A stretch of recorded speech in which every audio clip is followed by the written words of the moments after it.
O programa a seguir contém cenas fortes e inadequadas para menores de 16 anos. Há muitos anos, o homem começou a duvidar, a fazer perguntas sobre aquilo que o cercava. Esse exercício de reflexão resultou no desenvolvimento de muitas ciências, no aparecimento de diferentes sistemas de governo, na criação de várias religiões. A vida tornou-se mais complexa e variada e, portanto, mais rica. Mas há na sociedade aqueles que limitam a vida a uns. Em pleno século XXI, um homem decide negar as conquistas da modernidade para se apegar a uma única ideia, a de viver como Jesus Cristo. E o que eu mais gosto quando eu ando pelas ruas, em qualquer lugar, que sempre as pessoas olham para mim e lembram de Jesus. Os três regidos por uma crença inabalável. Nenhum admite contestação. Quando um único tema domina a mente de forma obsessiva, a crença leva a rituais extremos. Isso é tabu.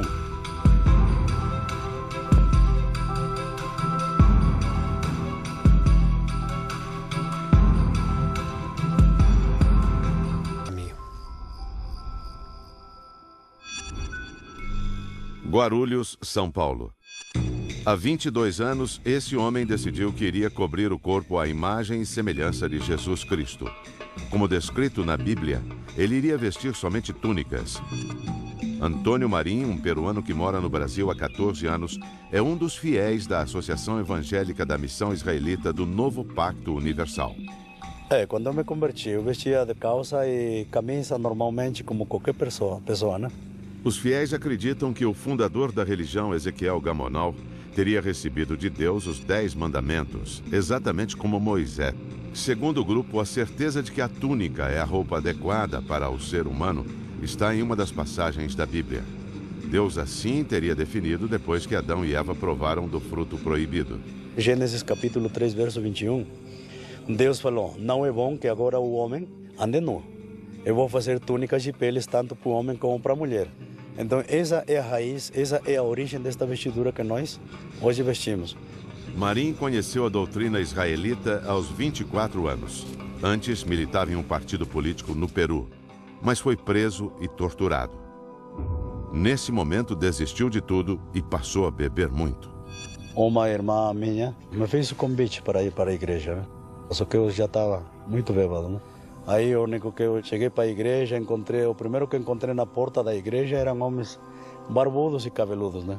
Eu fiquei olhando para eles, pensando, será que porque estou bêbado, estou vendo alguma coisa, sabe? Os 10 mandamentos lidos no culto chamaram a atenção de Marim e foram decisivos para uma rápida conversão. Depois de passar 3 anos na Amazônia peruana imerso na religião, fundou em 2008 uma igreja em São Paulo. Eram 3 adeptos. Hoje, esse número chega a perto de 70. Ele acredita que, aos poucos, muitas outras pessoas irão se converter, mas o trabalho de convencimento é árduo e bem lento. As palavras da Bíblia são repetidas sem hesitação, revelando uma memória impressionante.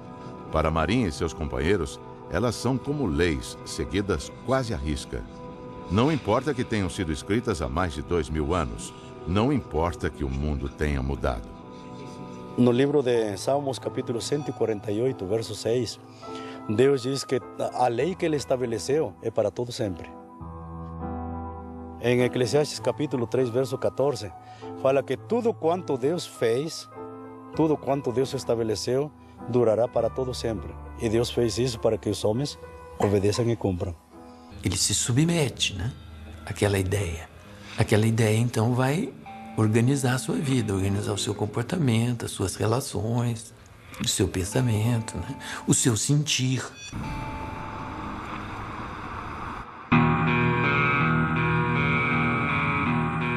Toda a sociedade estabelece limites ao comportamento dos seus integrantes, todo com as suas escolhas. E esses são muitas vezes chamados de fanáticos. Dentro da Bíblia, Deus existe. Quando um homem parece deslocado do seu tempo e oferece animais em sacrifício com a justificativa de que está escrito na Bíblia.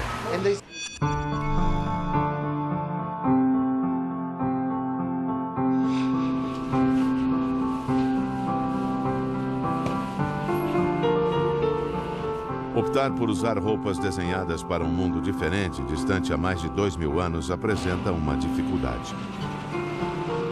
essa moda não se encontra para comprar. Por essa razão, a missão israelita montou um esquema autossuficiente.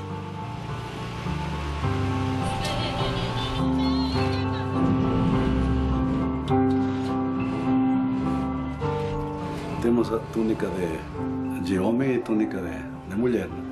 Deus fez túnicas tanto para o homem como para a mulher. O formato é o mesmo. A diferença vai ser somente as franjas.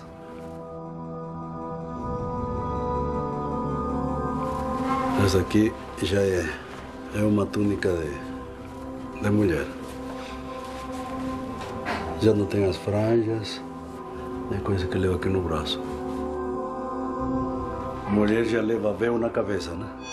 Está escrito em Deuteronômio, no livro da lei, capítulo 22, verso 5, que o homem não pode vestir a roupa da mulher, nem a mulher a roupa do homem. Então, toda vez que fala a Bíblia, é túnica. Não é calça, não é camisa, não é saia. Porque, segundo a lei de Deus, é túnica. Na cintura vai o cinto, ou cordão azul, homens e mulheres.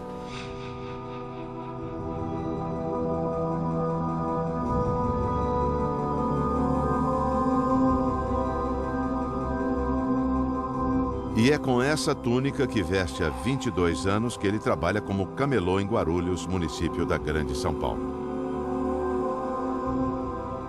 É muito difícil para uma pessoa sobreviver realmente dentro desta religião, porque da forma, do jeito como nós andamos vestidos, não tem muito preconceito. Para conseguir trabalho, por exemplo, ninguém vai dar trabalho. Quando eu comecei a vestir assim, até a própria família começou a falar mal. E até os dias de hoje. Então, já não começaram a gostar da família, os amigos, todo mundo já sentir vergonha de andar com a pessoa. Então, a pessoa sente, não? No coração, mas com um propósito bom, servir a Deus e levar o evangelho para toda criatura. O fanático é alguém que não se intimida, jamais. Ele entra no ônibus vestido com uma túnica exuberante. Se num primeiro momento as pessoas tentam ridicularizá-lo, num segundo momento as pessoas começam a perguntar por que também não estão de túnica. Então os apóstolos vestiam assim, todo mundo vestia assim, mas com o correr dos séculos tudo foi mudando, as modas foram aparecendo até os dias de hoje. Para poder servir a Deus, a gente tem que renunciar ao sistema.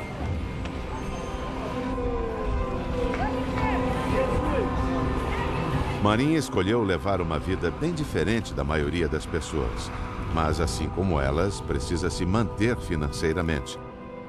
Renuncia ao sistema, apesar de não poder sair completamente dele. Eu primeiro faço uma oração antes de sair de casa, né? Eu me ajoelho, oro a Deus e depois eu vou para o trabalho. Aí no trabalho a gente já espera duas coisas: a freguesia e também alguém para poder falar da palavra de Deus.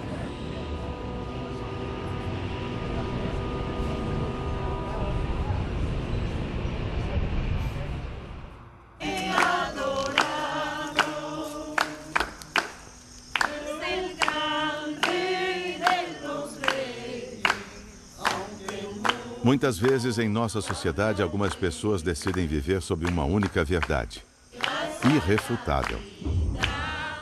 Que tipo de certeza leva um homem a afirmar que Jesus Cristo deseja que vivamos exatamente da mesma maneira que ele viveu há 2000 anos? Guarulhos, São Paulo. Antônio Marim trabalha de domingo a sexta no centro de Guarulhos.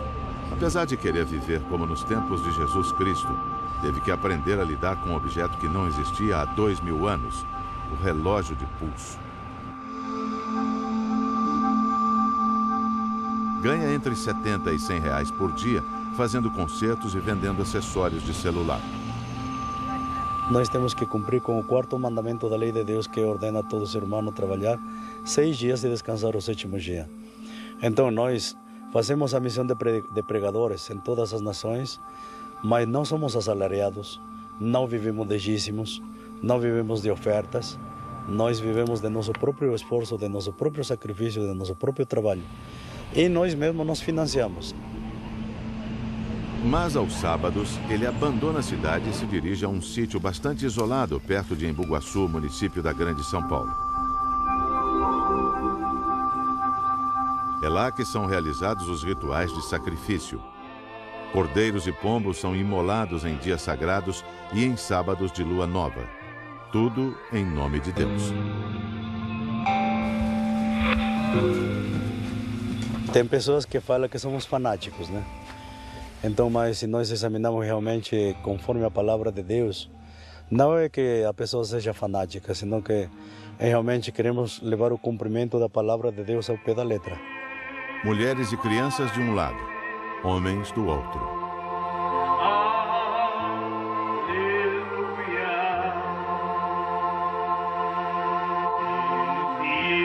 No ano de 1956, se deu maravilhoso acontecimento onde homem chamado Ezequiel Ataucusiga foi arrebatado ao terceiro céu, onde recebeu do próprio Deus, o Criador do Universo, estes 10 mandamentos.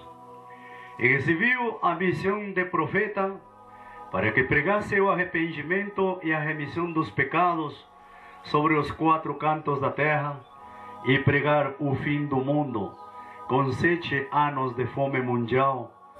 Enquanto as orações são feitas, o animal é preparado para ser oferecido. Para Marim é muito natural que isso aconteça. Nós sabemos hoje em dia, pela palavra de Deus, que cada dia aparecerão doenças incuráveis. A ciência médica não poderá mais curar. Escrito na Bíblia, né? No livro de Jó, capítulo 13, verso 4. Deuteronômio capítulo 28, versos 58 ou 61. Aparecerão doenças incuráveis, que não terá mais cura. A razão é que Deus tirará a sabedoria dos entendidos. Então a única maneira, a única cura que vai ter o ser humano de quem a gente vai ser só pela fé. Só pela fé, oferecendo sacrifício a Deus, mas tudo é pela fé. Tudo está escrito na Bíblia.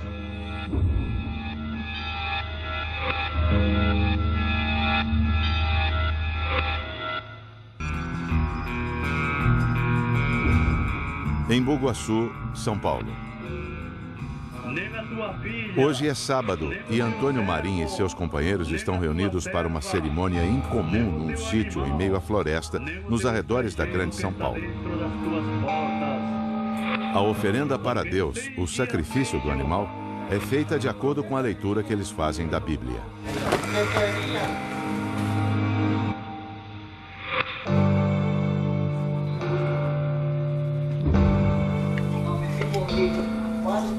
Esta é uma congregação de que para nós o que mais importa é a prática da lei conforme ela está. Não conforme se inventa ou se cria ou se pensa que deve ser, sino conforme está escrito. O sacerdote tem cuidado de não quebrar nenhum osso e logo se retira todo o sangue que ele tem para servir a Deus. É a mesma forma, todo limpo. Não tem que ter nada de sujeira.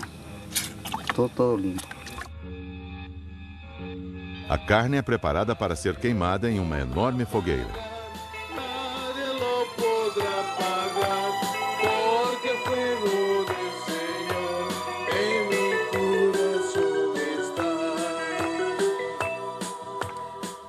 Na Escritura está estipulado que este é o pão de Deus. Muita gente acha que eu sou um fanático, mas eu também acho que os outros também são fanáticos. Olha, eu diria que